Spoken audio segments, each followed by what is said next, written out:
경기 파주시 호텔에서 20대 남녀 4명이 숨진 사건과 관련해 남성들이 범행을 계획적으로 준비한 정황이 드러났습니다. 하지만 정확한 범행 동기나 여전히 풀리지 않는 의문점이 많은데요. 건국대 경찰학과 이웅혁 교수와 함께 자세한 이야기 나눠보겠습니다. 어서 오십시오. 네, 안녕하십니까. 네. 자, 경기 파주의 한 호텔에서 20대 남녀 4명이 숨진 사건인데 먼저 사건 개요부터 설명을 좀 해주시죠.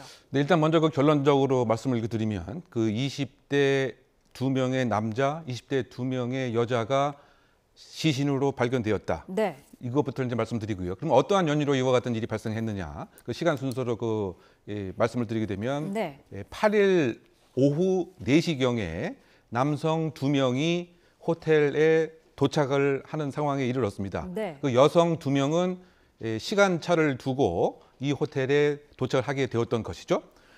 그런 와중에 이 여성 가족 중에 한 명이 9일 날 실종 신고를 하게 되었죠. 네. 그래서 이 여성이 어디로 갔는가를 추적을 해봤더니 이 호텔에 도착하는 것이 발견이 되어서 네. 경찰이 10일 오전 10시경에 이 객실을 확인하는 기회를 가졌습니다. 네. 그런데 남성 중에 한 명이 이 여성이 오긴 왔지만 사실상 밤에 또는 고양시에 볼일을 바로 갔다. 그래서 현재 없다라고 얘기를 했고요. 네. 근데 이 사실을 확인하기 위해서 이제 경찰이 CCTV를 확인하러 프론트에 내려가는 그 사이 30분 그 사이에 남성 2명이 21층에서 투신을 하게 되었던 거죠.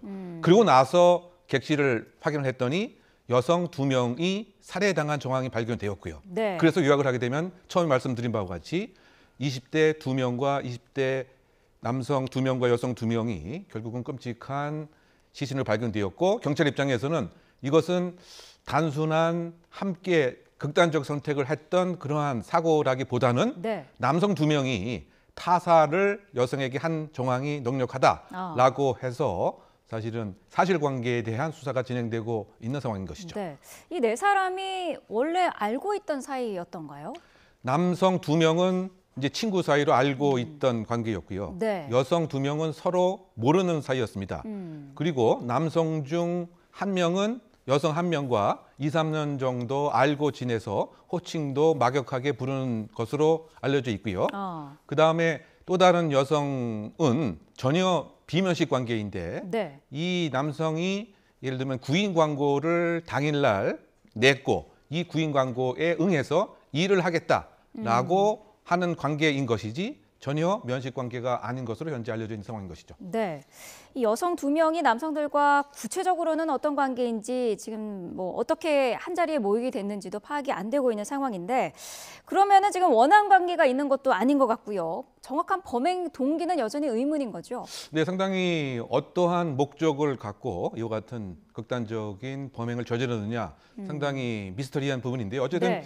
최근 경찰이 언론 등에 이렇게 간접적으로 밝혀진 보도 등에 의하면 네. 일단은 금전적 목적이 살해의 범행 동기가 아닌 것이냐라고 하는 정황을 좀 파악한 것 같습니다. 네. 쉽게 얘기하면 이 남성 그 2명이 이 살인에 대한 모의를 했고 또 살인을 하는 그 도구 네.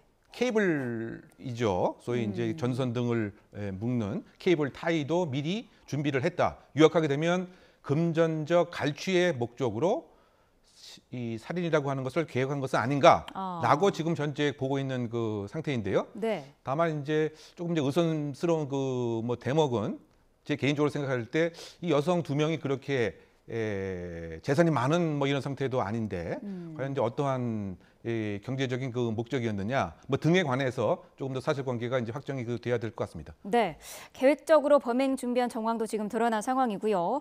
지금 보니까 숨진 여성 2명 가운데 한 명의 팔에서는 그 칼로 베인 듯한 그런 상처도 발견되지 않았습니까? 네, 그 발견이 되었는데 이 사망에 이르게 된 직접적인 원인은 그 칼에 의한 공격 행위가 아니고 이제 지금 더 정밀 감식 결과가 나오겠습니다만 일단 그 국가수의 소견 등에 의하면은 질식사다. 네. 즉 아까 그 말씀을 드렸던 케이블 타이로 네. 결국은 이제 목 눌림 사망이다라고 하는 것이죠. 그러다 네. 본다면 이 시신의 상처는 과연 자상은 무엇이겠느냐 뭐 이런 것이 상당히 의문점이고요. 네. 그리고 더군다나 이 현장에서 이와 같이 그 3cm 깊이 9cm 길이라고 한다면 혈흔이 비산 상당히 이렇게 튀거나 혈흔이 있어야 되는데 혈흔이 전혀 없었던 것입니다. 네. 그래서 이제 이런 점에 그 비춰서 그러면 아까 말씀드린 이 목조름사 즉 그 케이블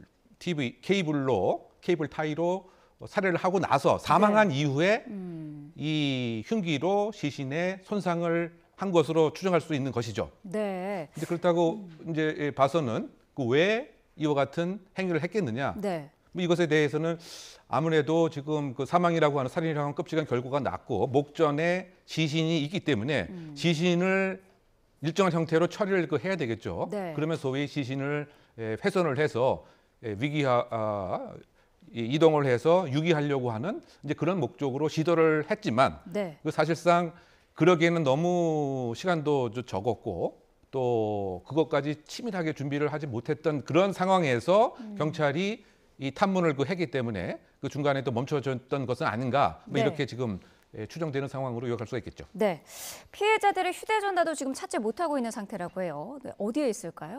그러니까 지금 이 호텔 주변의 CCTV에 의하면 이 남성 그 2명이 그 9일에도 수차례 출입을 했다. 네. 그러면 아마 그 상황에서 이 피해 여성 2명의 그 CCTV를 고양시 인근에 버린 것은 아니겠느냐. 뭐 이렇게 지금 추정하고 있습니다. 왜냐하면 여성 2명이 이 호텔 객실에 올라갔을 때는 분명히 휴대폰을 그 소지하고 있었던 모습이 그 목격 때문에 됐기 때문에 말이죠. 네. 그렇다고 본다면 이 어떠한 숨길 상황인지 있었겠느냐, 뭐 그런 것들 왜 그러면 이 휴대전화 여성의 그 휴대전화를 버렸겠느냐, 뭐 이런 것들을 추정할 수 있는데요. 일단은 네. 지금 그 남성에 있어서는 어느 정도 그 포렌식 디지털 분석이 좀 진행되는 것을 알고 있기 때문에 네. 이 두 사람들의 그 관계 또는 두 사람들의 주고받은 내용 등은 아마 확보가 되겠죠. 근데 그럼에도 불구하고 그 여성의 그 휴대폰을 빨리 수거를 해서 발견을 해서 혹시 여기 어떤 다른 우리가 알지 못하는 그런 이제 숨은 정보를 발견할 수도 있겠죠. 뭐 예를 네. 들면 제3자의 개입 가능성이라든가 또는 지금 그 경찰에서 보고 있는 것이 그 갈취의 그 목적이었기 때문에 금전 갈취의 목적이기 때문에 혹시 금전 갈취의 피해 영역과 관련된 뭐 그런 상황들은 혹시 있었던 것은 아닌지 뭐 예를 들면 하나의 상상입니다만 네. 그 지인이나 또는 뭐 친척 뭐 등이나 아니면 다른 사람에게 그 금전적인 그 휴대폰 계좌 이체를 뭐 요청한 것은 또 아니었던 것인지 네. 아니면 혹시 지금 이 사망을 이렇게 은폐하기 위해서 이른바 이 피해 여성들의 그 명의로 그 문자 내용을 가짜로도 보낼 수도 있겠죠. 뭐 내가 지금 어디 갈 테니까 찾지 말아라 또는 뭐 다른 그런 그 네. 상황들을 아마 이 또 수사에 대한 혹시 그 시간을 지연시키기 위한 이런 허위 정보들을 이 보냈던 것은 아닌지 등을 이제 파악하기 위해서는 그 피해 여성의 휴대폰도 그 중요한 이 사실관계 확정이 그 되기 때문에 말이죠. 네. 물론 이 전반적인 그 사실에 관한 것은 그 가해 남성 2명의 디지털 포렌식 그 결과로도 그 충분합니다만 맞춰지지 않는 퍼즐 전체를 위해서 피해 여성의 휴대폰 그 포렌식도 상당히 그 중요한 것이 아닌가 그 생각이 듭니다. 네. 근데 어쨌든 이런 상황에도 그 불구하고 최종적인 어떤 법적인 그 처벌이나 결과 자체는 이 가해자로 그 추정되는 남성 2명이 사망이라고 하는 극단적인 결과가 생겼기 때문에 네. 종국적으로는 결국은 공소권 없음의 결론으로 나겠지만 그럼에도 불구하고 이와 같은 4명의 청년이 어떠한 연유로 이 장소에 그 모였고 과연 이 사실관계는 어떻게 됐는가에 대한 확정은 분명히 수사기관이 그 해야 할 그 몫인 것이죠. 네. 아까 잠깐 말씀을 그 드렸지만 이 2명의 여성이 객실에 그 들어왔을 때 동시에 이와 같이 그 질식사를 시켰는지 아니면 순차적으로 했는지 네. 뭐 이런 등등도 그 밝혀져야 할 대목으로 생각됩니다. 네. 이 사건과 관련해 가지고 여성 피해자 가족이 이미 실종 신고를 했던 상태였지 않습니까? 그래서 조금 더 일찍 수사가 이루어졌으면 조금 상황은 달라지지 않았을까라는 생각도 드는데 이번 사건과 관련해 가지고 성인 실종 관련법을 손질해야 되지는 않을까 이런 이야기도 나오거든요. 어떻게 보시나요? 네, 그 부분이 뭐 결과론적이지만 상당히 좀 아쉬운 뭐 대목일 수가 있습니다. 왜냐하면 그 9일 그 오후 경에 가족이 실종 신고를 했고요. 네. 그 경찰이 이 그 아파트 또 생활 주변에 CCTV에 대한 요청을 했습니다만 그 CCTV 그 담당자가 그 퇴근을 했기 때문에 그 다음 날 그 아침에 사실은 협조를 얻어서 네. 이 CCTV를 열람할 수가 있겠죠. 네.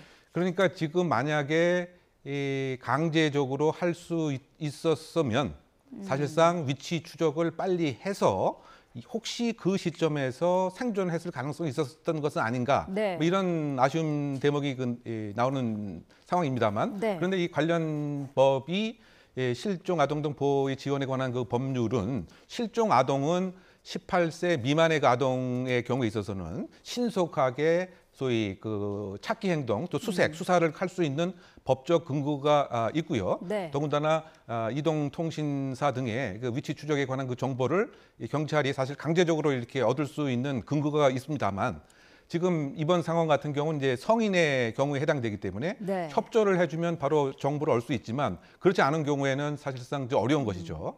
그래서 지금 잠깐 말씀을 한 바와 같이 그 성인의 경우에도 실종 신고에 있어서 이와 같은 위치 추적이 가능한 법적 근거의 그 마련이 필요한 그러한 법안이 21대 국회에 계류가 됐습니다만 네. 지금 뭐 사실상 지금 통과가 되기는 21대 국가 종료되면서 그냥 폐기되지 않을까 그 생각이 되는데요. 네. 그와 같은 좀 이유 중에 하나가 사실상 그 성인 같은 경우에는 가출을 자발적인 의사에서 한 경우도 상당히 많기 때문에 그러한 경우까지 소위 위치 정보를 강제로 얻게 되면 이것은 성인의 이른바 그 자율권, 개인적 자기결정권, 사생활 침해 그 가능성도 상당히 크지 않겠느냐. 네. 뭐 그런 것에 있어서 사실 그 논의가 있었던 부분인데. 네. 그런데 어쨌든 지금 1년에 약 5만 명 이상의 성인 실종도 발생이 되고요.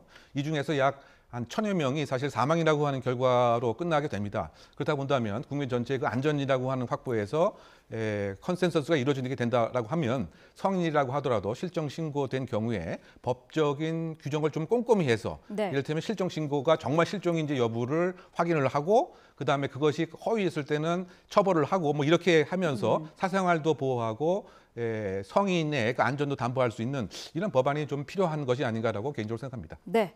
자, 다음 사건으로 넘어가 보도록 하겠습니다. 이번에는 전북 전주에서 일어난 사건인데 새벽에 여성을 폭행한 후 도주한 20대 남성이 지금 구속이 됐어요. 근데 피해자가 한 명이 아니었죠. 네, 그렇습니다. 사실은 이제 그 당일 그 3시 30분 새벽입니다. 네. 또 4시경에 그 연쇄적인 폭행과 그 성폭행 시도 또 사실은 뭐 유사강간까지 뭐 이루어진 그런 행위였는데요. 네. 더군다나 이 공간 자체가 그 대학가 그 주변이기 때문에 더욱 더 지금 성범죄에 대한 이제 불안이 좀 증폭될 수가 있는 이제 그런 상황인데요. 네. 특히 이 새벽 4시에 피해를 받았던 그 여성은 그 나체 그 상태로 무려 8시간 정도 주차장에서 이렇게 정신이 없었던 뭐 이런 상태였습니다. 네. 그 행인이 신고를 해서 지금 생명에는 지장이 없었습니다만, 즉 3시 30분에 그 공격 행위는 이 가해자가 머리 부분에 대한 심한 폭행 행위를 했고요.